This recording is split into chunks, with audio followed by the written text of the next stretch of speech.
дар айёми ҷашни наврӯз дар саросари ҷумҳурӣ дар муассисаҳову донишгоҳҳо, муассисаҳои фарҳангӣ ва ғайра барои пазируии соли нави тақвими суннатӣ маҳфилҳову маъракаҳои хурсандӣ барпо мекунанд. яке аз унсурҳои ҷашни наврӯз оростани суфраи ҳафтчин ва ҳафтсин мебошад, ки дар иди наврӯз ба намоиш гузошта мешаванд.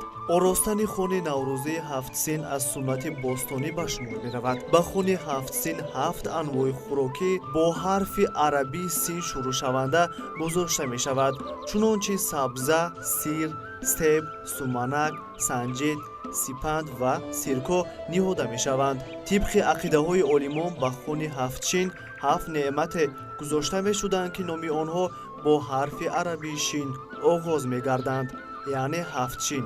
аз инҳо иборат аст шир, шакар, шамъ, шароб, шарбат, шамшод ва шаҳд ба шумор меравад. донишмандону фарҳангшиносон кӯшиш карданд, ки рамзи ҳар яке аз ин ашё ва неъматҳои табиатро шарҳ диҳанд ва алоқаи мардумро бо онҳо маънидод кунанд. масалан, шир рамзи сапедии ҳаёт, рамзи покӣ, сулҳу осоиш; сабза намоди хуррамию сарсабзии табиат; себу санҷиду сир ғизоҳои солим ва ҳоказо ба шумор мераванд. наврӯз рамзи баракату фаровонӣ аст.